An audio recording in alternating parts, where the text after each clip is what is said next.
Guys, welcome to finally another DIY. This time we are replacing an AC compressor on a 2016 Kenworth T680 with the Cummins ISX 15. God, that was a mouthful. Anyways, check this out.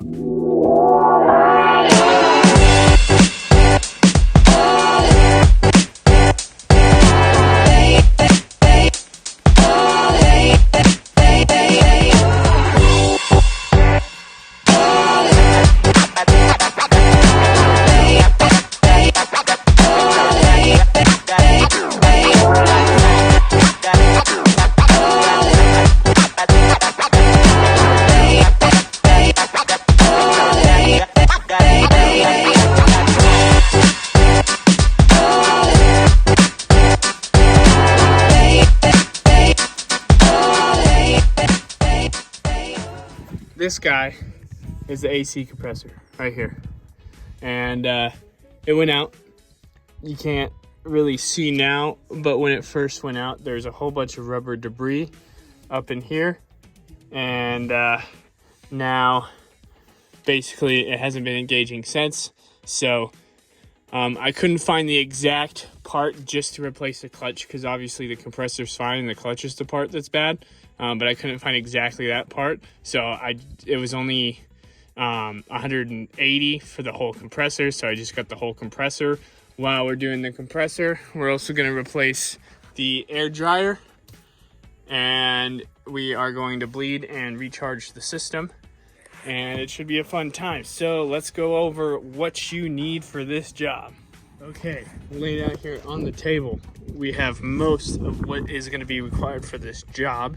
All right, first of all, the new compressor and the new dryer that I got are aftermarket, and they should fit. I've already double checked everything, but of course we won't know until we actually plug it in and test it out. However, both of these I got off of Amazon. This was 180, this was like 60 bucks. I will include the links down below in the description, so go ahead and get those if you'd like to save some money and not have to go spend like 500 bucks on this guy at Kenworth. Obviously we're going to need our AC gauges, right? And we are going to need only two sockets, 13 millimeter and a 15 millimeter. I said 13. 13 millimeter, 15 millimeter. That's it. One ratchet extension just in case we need it. A torque wrench for when we're putting everything back on. The capacity of this system is 3 pounds, 4 ounces, which is just over 4 cans. So I got 6 just in case. And then it says to replace the O-rings in the instructions, which is obviously a good idea, but it doesn't come with any O-rings, so I just went and bought this for 12 bucks at Home Depot, and hopefully we got the right size, because I do want to replace those to avoid any leaks. And then obviously you need some beer to charge up the system to make sure that your engine's running good, and I'm also going to throw in a shot of this too, just to kind of detect any leaks. Dad is the AC expert, so he's going to come later and show us after I get the compressor torn off and replaced and the dryer torn off and replaced. He's going to come out and show us how to pull a vacuum on the system and check it for leaks, and then to properly recharge it. So that'll be pretty cool. He has a certification and everything for doing HVAC. So that will be fun to learn, but now let's go ahead and get into it. The first step of this is going to be taking off the AC belts. Now, if you're replacing this belt, you would probably have to pop off your timing belt or your serpentine belt. I think this is serpentine and this is accessory, but I'm not even going to do that. This is the 15 millimeter socket right here on this idler pulley. You just wrench on that, it will loosen it, and then I can just pop this belt off. Let that just sit there while I replace this. And I think honestly I might no, I can get to the bolts fine, so I don't need to take this off. It might make it a little bit more accessible if you take off the inlet pipe for the turbo here, but we don't have to go crazy because those bolts are easily accessible enough. So after we do that, then we're going to evacuate the system. Of course, we're going to do that in an environmentally friendly way where we don't release the gases into the atmosphere. And then we'll pop off the electrical connector right there. The high pressure and the low pressure ports going into the pump. And then 1, 2, 3, 4, that should just pull right off, and then put the other one right back on in this place. Let's do it. All right, so we got these guys disconnected. All these bolts are loosened up. Got these guys loosened up. So now we just gotta pop this off. Oh, we took the belt off too. And we'll get into that after we pop it off. And then we throw the new one on. Easy peasy. Update for you guys. It decided it's gonna freaking rain. So yeah, y'all hang out there. I'm gonna get warmed up. So we're gonna venture out in the rain here, waiting for it to stop, and it's not stopping. But I got the new compressor on. I still got to throw the belt on. I was trying to figure out what these Borks torque to, and I don't know. So if you know, drop it down in the comments. But right now it's gonna go to tight enough. And then these did not have O-rings when I pulled it out. This is the old compressor, and there was no O-rings on there. There was some trace of blackness, like maybe, will you shut up? Hey, stop barking. Some RTP or something. But what I used for the big hole, I just threw on one of these ones, which is a number 14, 15 16ths outer diameter, 3/4 inner diameter. And then for the small one, I believe I did a number 11, 3/4 outer diameter, 9/16 inner diameter. So I threw those in to prevent any leaks. Didn't have any before, now it does, so it should be good. Okay, I'm gonna go warm back up my propane heater. Oh baby. Okay, so starting to stop, the rain's letting up. Got this torqued back on, got these lines back on, switched the air dryer out, got these back on, put O-rings in all of them, same sizes for I used the number 11, the number 14, the number 11, and the number 8, so you know which sizes you need. We'll leak test them and see if those are good, but I think we're looking good. The next step is to have Pops come. We're gonna pull a vacuum on it, make sure we don't have any leaks. Then we'll charge the system. Then we'll have some cool air, man, and we'll be sitting pretty, ready for summer. So when you go to do the air dryer, there is 2 bolts holding the hoses to the dryer, and then there's 3 bolts holding the dryer on. The zip tie runs through here to hold the rain gutter in. So 1, 2, and then there's a 3rd one back here. In order to get to that one, I had to crack this. So I had to put an O-ring in here, 2, 3, 4 O-rings on the air dryer system, and 2 O-rings on the air compressor system. And that's how many I used. Guys, so this is where Ginger Hotshot Senior's technique comes in. All right, first thing you're gonna need is the vacuum pump to pull the vacuum on the system. Okay, you take your gauges, you hook up high pressure, low pressure. High pressure is the small line, low pressure is the big line. Okay, then you hook up your bypass valve to the vacuum. All right, and then you're gonna pull a vacuum. Okay, and you'll see here we're down past negative 24. Okay, that means there's a vacuum on the system. There's negative pressure in the system. Okay, then we turn the vacuum off. See, on, off. All right, turn the vacuum off. Then we're gonna hold it for an hour. All right, and we're gonna see how much that changes in an hour. Okay, if it doesn't change or it changes very little, we know we got a good vacuum on the system. We got a good vacuum on the system. We know we got good seal. All right, we don't have to worry about leaks, okay? That's how you pull a vacuum on the AC system. Okay, we just vacuumed it down, and it's been holding here for about a half an hour, maybe almost an hour. We got it set with refrigerant here, an old can with a little bit.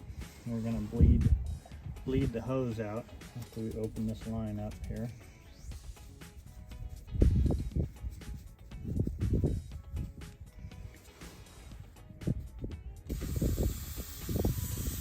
So we get some refrigerant going out of there.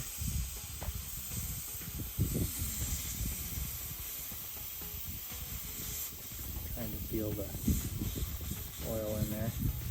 Oh, you know what we forgot? We were going to put some UV dye in there. Okay, we're going to put a little UV dye into the system. That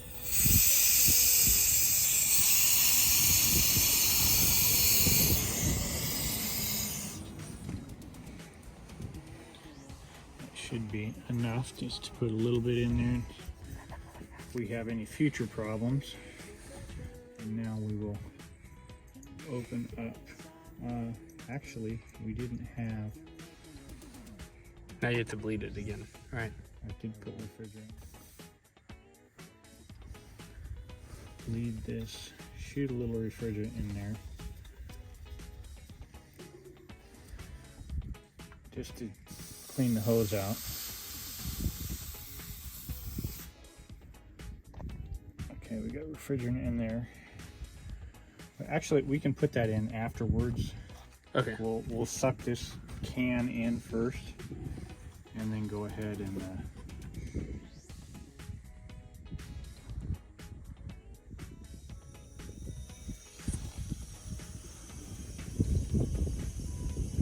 bring it in.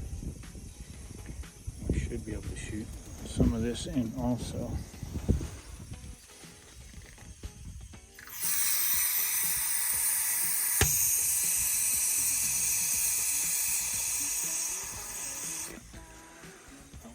Should have gone in there. And we didn't meter that into there. We were going to measure that beforehand, but we actually don't have the pump on, so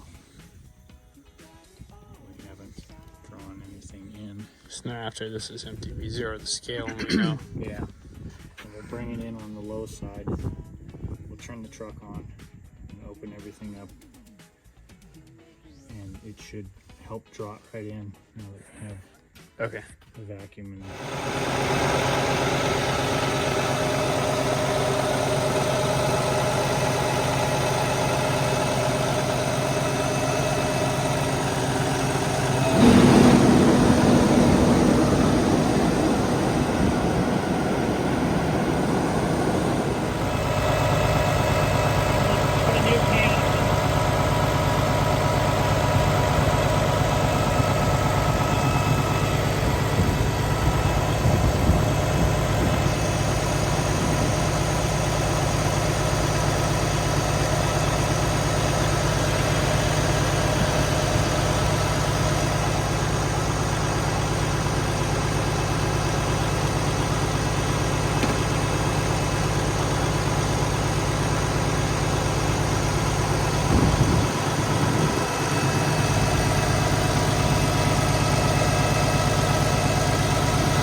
Didn't like this can, huh?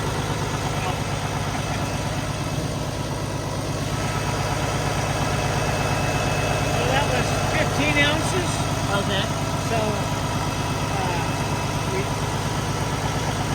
we built 15.3 is a new can. Let's see what a new can is.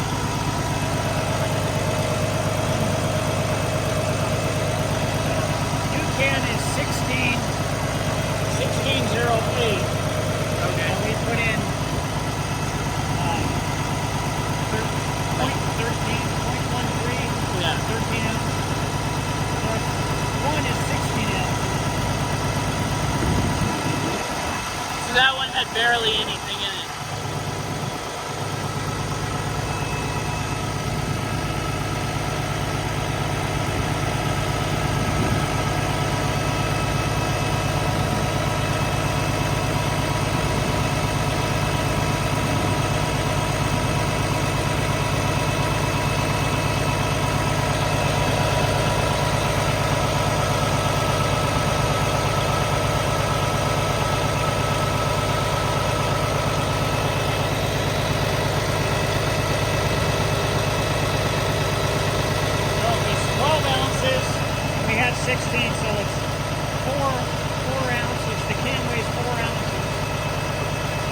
Gotcha. And we put in the original can was about 13 minus 4, so it'd be about 10 or 11 ounces in that first can. So how many ounces have we put in so far? 10 or 11 ounces, I think. I'll bleed this off.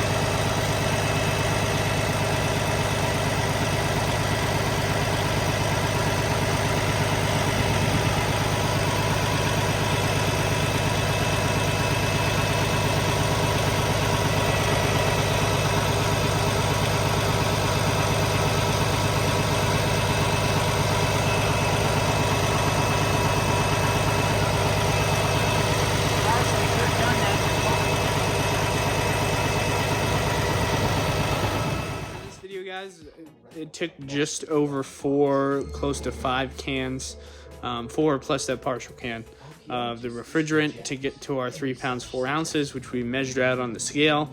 AC blew nice and cold, no leaks discovered so far, and our vacuum test should have proven that we didn't have any leaks. So the AC is good. The clutch started kicking in right after the first can, and it was blowing cold, so we should be good. Hopefully that aftermarket pump or aftermarket compressor lasts for a while and will stay nice and cool for the foreseeable future. Thanks for tuning in, guys. Make sure to go down and like, share, and subscribe. And don't forget to hit the links in the description for the parts and the materials that I included in the video. Thanks again so much for watching. Really appreciate you, and I'll see you out there on the road.